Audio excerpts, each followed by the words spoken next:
All right. Welcome to the Gateway API meeting for July 17. Wow, time is just flying by. Let's get right into the agenda today. We've got a few things to go through. I think this will be fairly light, but before I forget, I'll just add the note that this is a CNCF Kubernetes community meeting, so we abide by the same code of conduct as the rest of the community. In general, that just means to be nice to each other. We do want to be as welcoming as possible. That means a few things. That means this agenda is something that anyone can add things to. So please don't hesitate at any point to add something to the agenda. We also encourage people to drop feedback in chat or ideas they might want to discuss, or use the raise hand feature in Zoom so we can make sure we get to everyone that way as well. But with all that out of the way, we got just a few things to go through today. And yeah, don't hesitate to add your own items as well. I think this agenda is basically exclusively filled out by me today.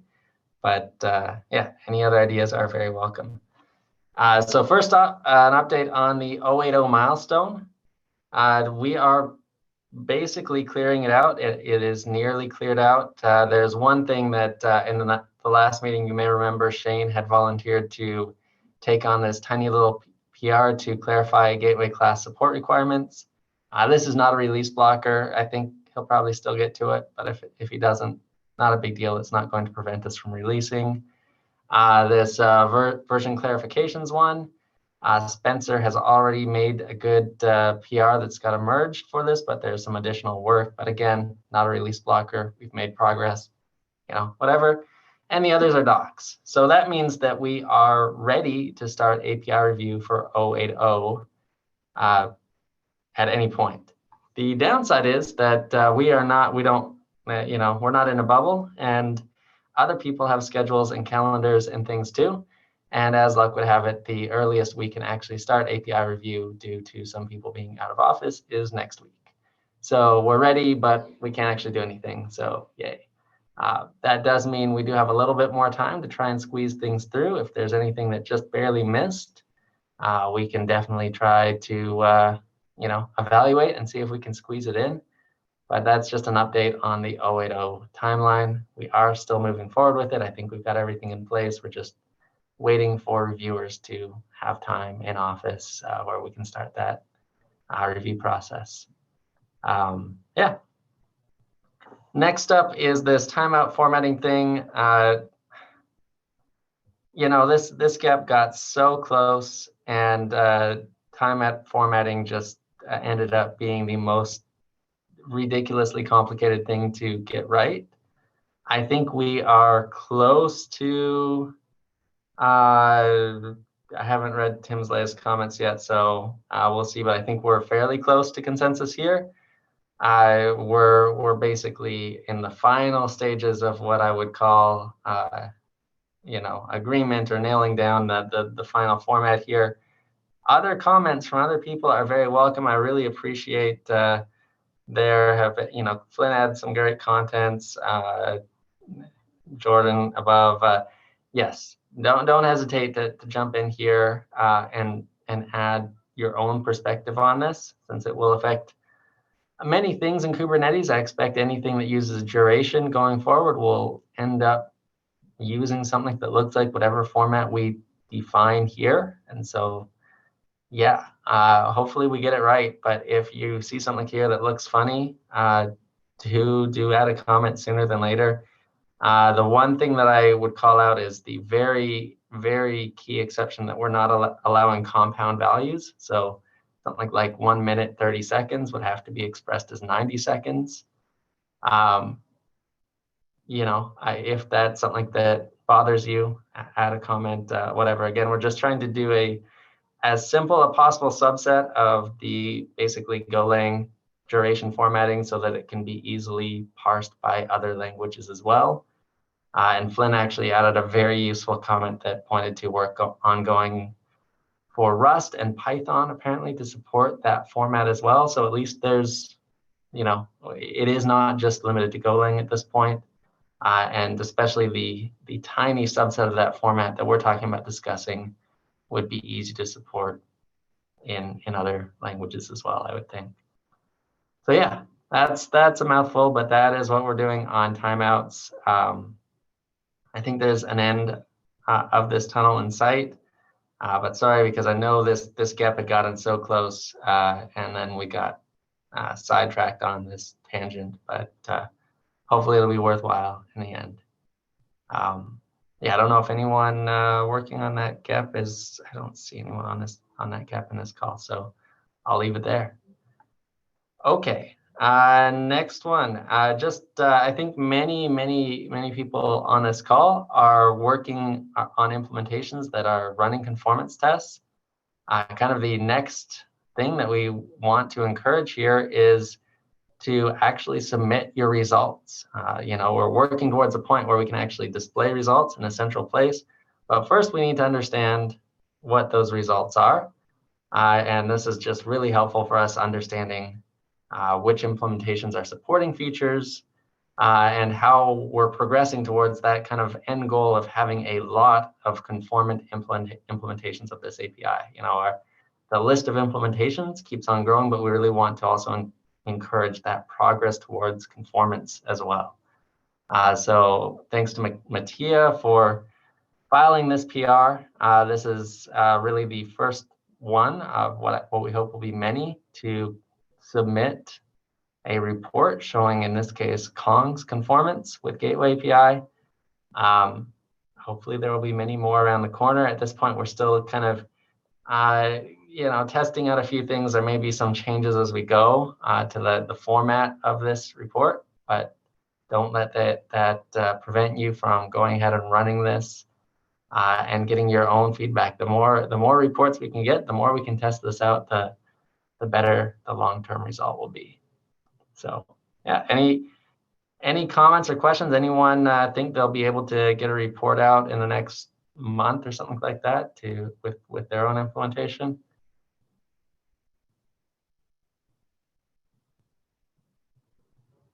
And what's actually involved in the report here? Is it just the URL for the project?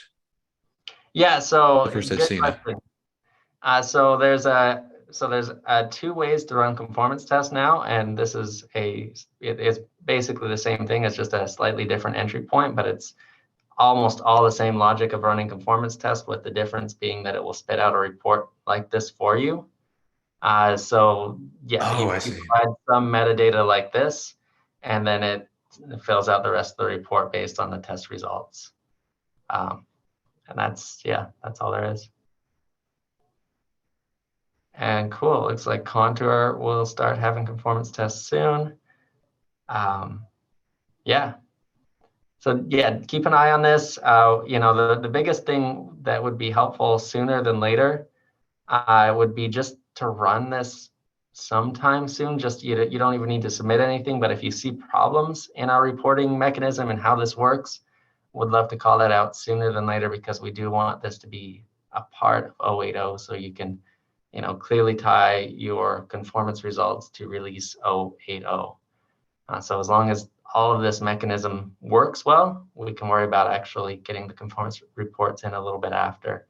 But just if you can confirm that this is working with your implementation reasonably well, that'll help. Cool.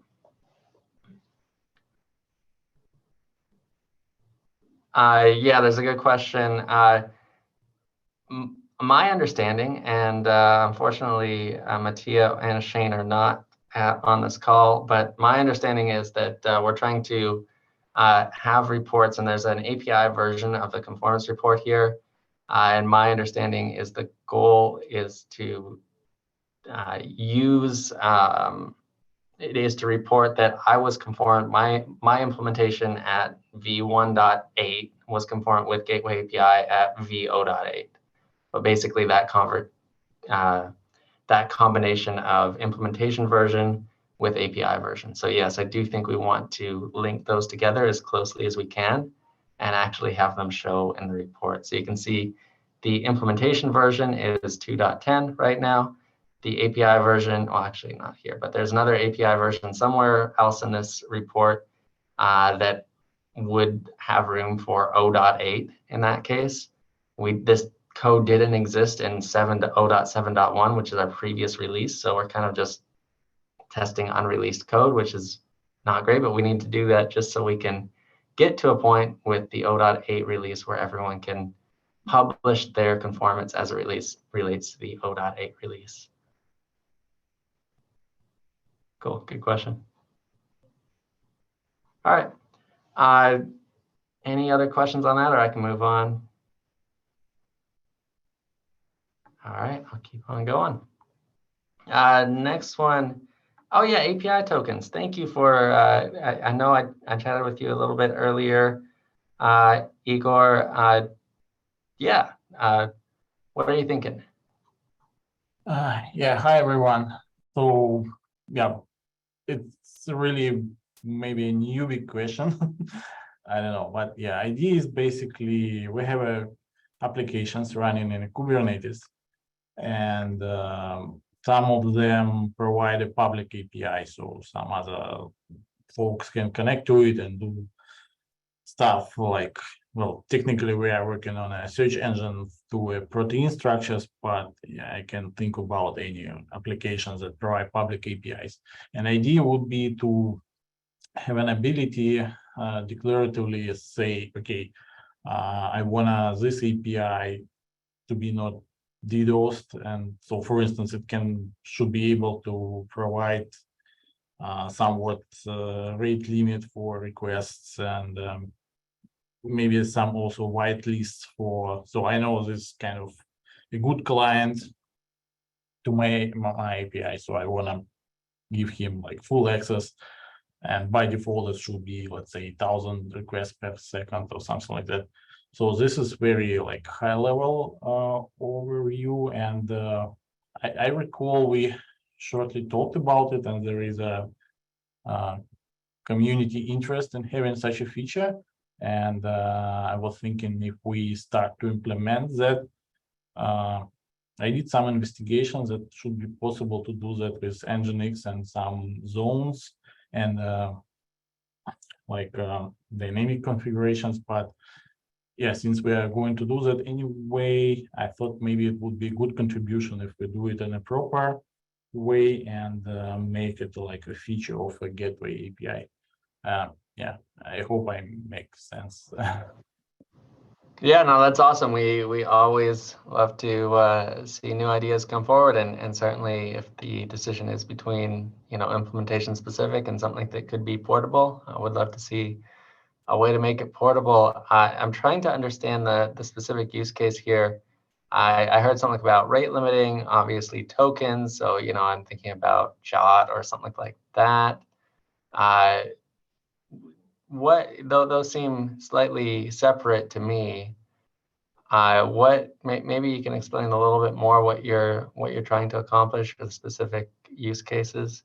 Mm-hmm. Yeah, say I have like 3 categories of customers, clients to my APIs. So the first one would be our internal applications, which should have like as much access as possible.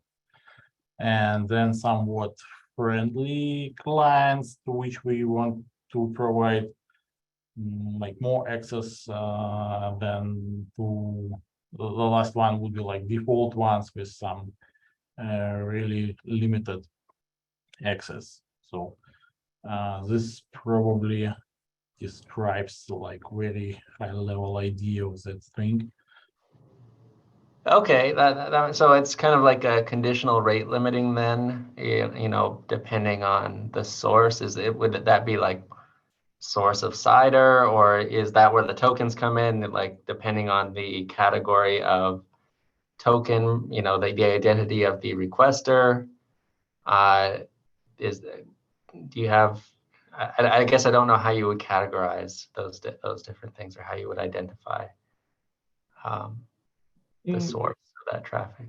Yeah, but you totally got the point. So the idea is to have like some categories, and based on that, provide, let's say, rate access to the APIs. I've been talking a lot. I don't know, anyone else on this call have similar use cases or requirements from customers or others? I know the Envoy Gateway folks have done some work about rate limiting already. So if we're talking about sort of rate limiting based on tokens, then yeah, I think that's probably someone to talk to. I do think that rate limiting using like tokens in the request seems reasonable, but probably will need to form part of a larger discussion on rate limiting.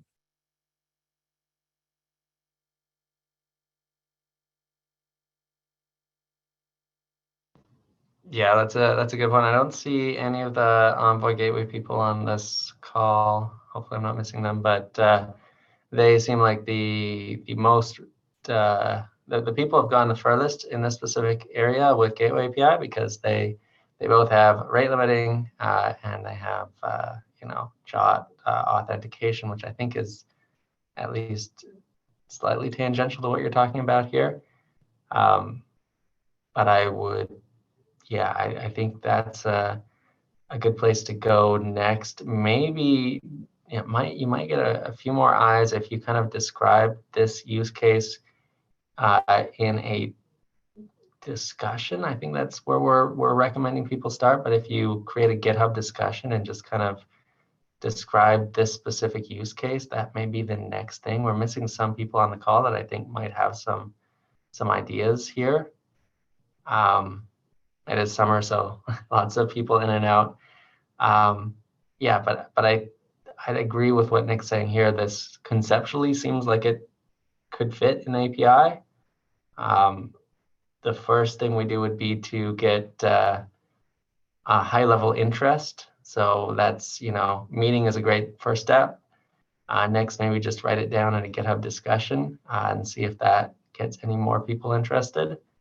And then, if there's interest, the next thing we do from there is we try to start a get process.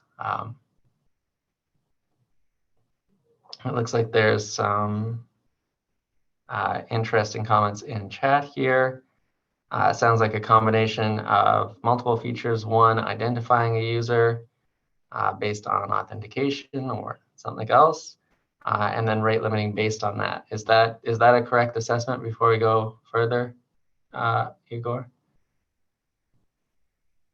I think so. Yeah, I would say so. So basically, we need to identify the client one way or another, and then just see in which category it falls, and depending on that, provide rate limit. So that would be like a short description of what we are trying to achieve. Okay, yeah, that makes sense. So then I think the follow-up question from Mikhail in chat is very good, and that's, we've talked in isolation about different versions of this, so about rate limiting and about JOT authentication. If we combine, this feels like this seems to suggest that as much as we've talked about them in isolation, we may need to say that they need to be compatible with each other to really achieve what you're looking for here. But maybe you're talking about other ways of identifying requests. So I'm not sure if authentication was what you had in mind or if you had something else in mind for. I was thinking about some very simple things so that we just issue a token and then clients inject those into the request, and basically we don't know anything about the client or customer because there are some policies in our field which is open science, so we don't gather any information on clients, but we do want to kind of allow people to use our APIs if we know them, So say in in person. so in your specific case, you're talking about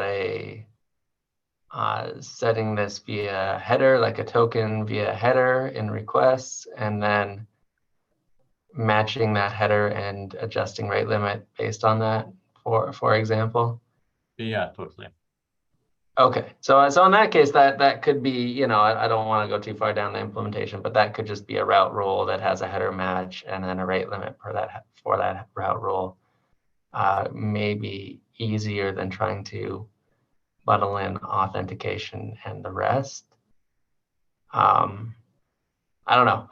Yeah, I think to go back to what I think others had said earlier as well, maybe a discussion is the next thing, but I would just kind of, you know, highlight the scope that you're looking for, because I think at least myself, I got, you know, stuck down the rabbit hole of authentication and a larger bit of work to identify, whereas what you're talking about it for identification maybe is just a form of, you know, route matching and doesn't need much. So yeah, just as clearly as you can find it in a new GitHub discussion, that'll help.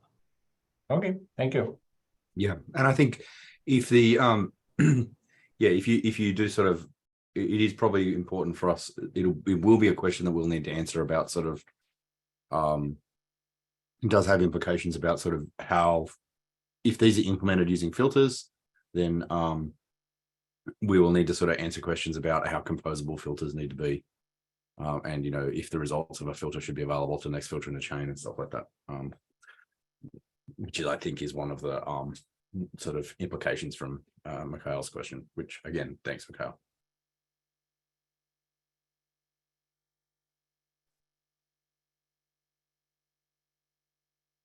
Yeah, that's a really key point. I expect that is going to come up more and more as we have more and more filters and policies entering the API.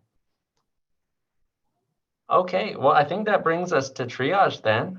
We are making good time. We may actually end early, but I don't have anything specific for either one of these. I just wanted to highlight that there are two pretty big, sizable, at least two. I may have missed some. I know I've missed some, so sorry for the ones I missed.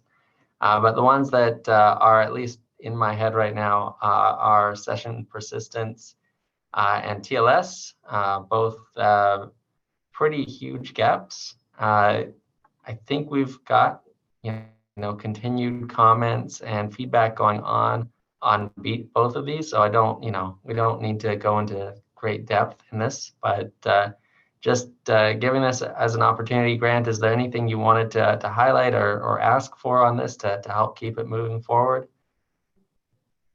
No, I'm getting a lot of good feedback. I haven't had a chance to respond just yet, but I'm working on my responses now. Costin provided some really good opinionated comments here on how we should handle cookies. I find that basically he mentioned we shouldn't allow the API to specify cookie attributes, which was kind of a big shocker for me. But I'm working through his position. If other people are interested, it's a good thread to hop on and check it out. The other thing I'm going to work on is I think I need to write down some use cases. I think we're kind of hop around a couple points of you know, different use cases in the comments. So I feel like I'm gonna need to take a second and write down some use cases. So if you have any tips, feel free to let me know. Otherwise, I'll be responding to the comments here hopefully this week. Cool. No, that's thanks for calling that out. I'd missed Costin's comments as well. I know I'm overdue for reviewing this. It sounded like I think I may have misunderstood that last comment you made. Are you a little underwater just in terms of the quantity of comments here? Like, are there so many comments that if I add more or someone else adds more that it's just too much? Or maybe I misunderstood what you're saying there. No, I'm not underwater with the quantity. It's more of a quality thing, if that even makes sense. I think I'm digging in deep to some of the comments that Costin's making, and I think I just gotta understand what he's saying sort of deeply, and all of the intricacies of This is suggestion, so. Yeah, no, feel free to keep commenting. I won't be upset. Good to know. Okay, thanks. Yeah, I am sorry I have not had time to get to this one yet, but it is on my list. Any other comments or thoughts on this one before we move on? Cool. All right. Last one that I have on the list is TLS. Last but not least, that's for sure. This is a big one. I chatted a little bit with Candace about this one before. I think, Candace, if I understand correctly, there are a few comments that maybe could use a little bit of clarification still. Is there anything worth discussing in this meeting on this one, or would you rather just keep the conversation on the PR?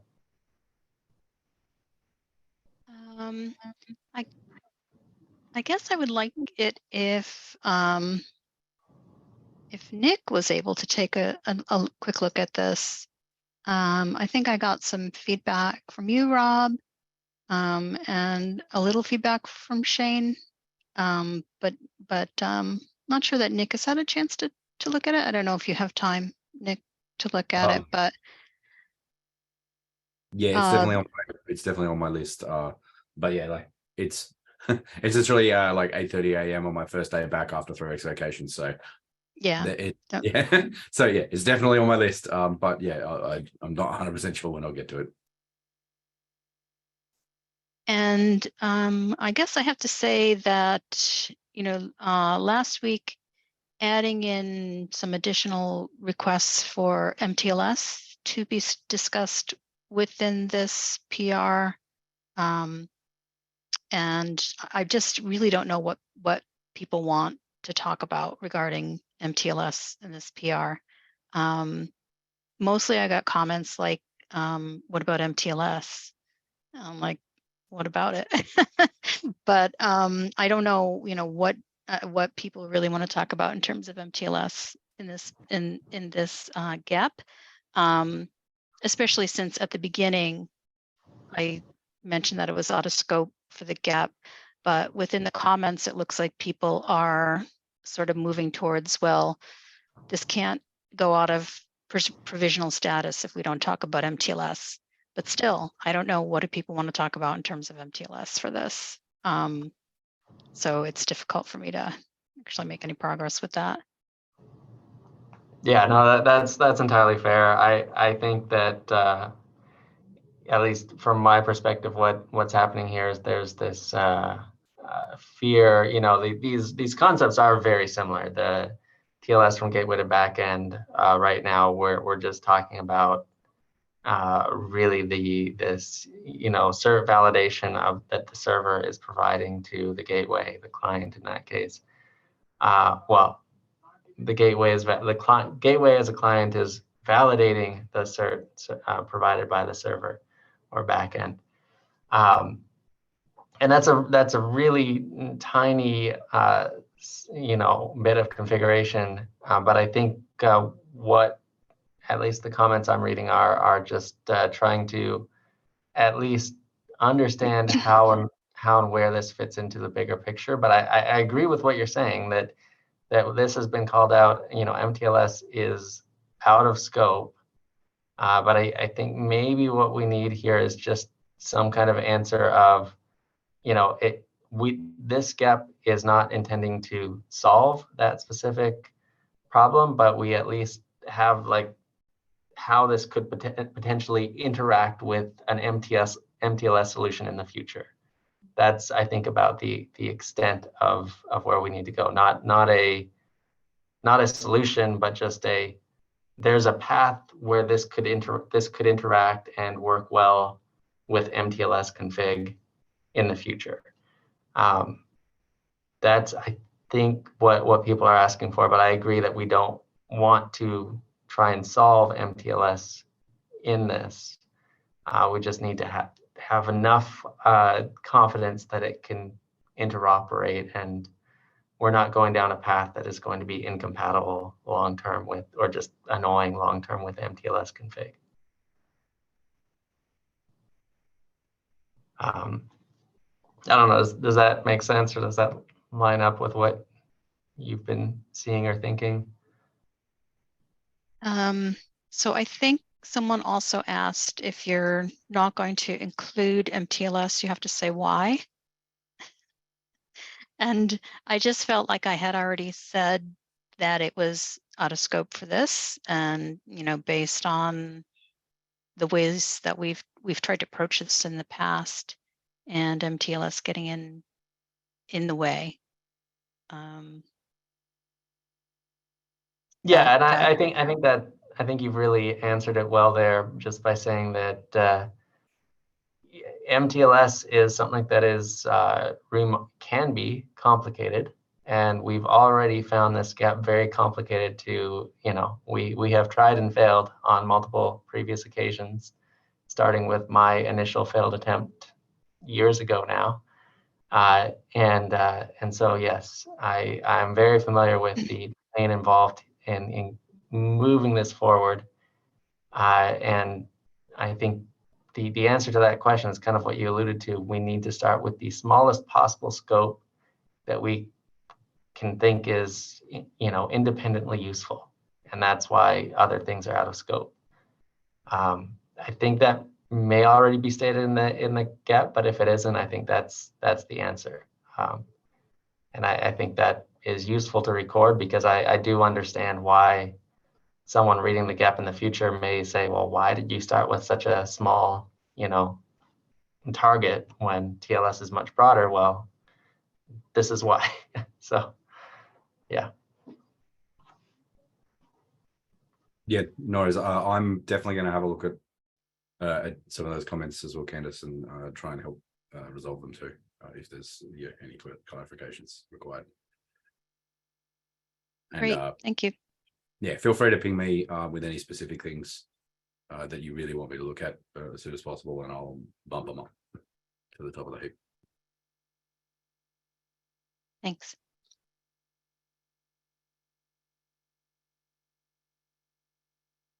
Cool. I think that may be it then. Believe it or not, we're going to get some time back today. Give it just a few seconds if anyone has anything else they want to bring up today. Otherwise, can have some time back. All right. Well, thanks, everyone. We will talk to you all in a week or so. And until then, have a great one. See you.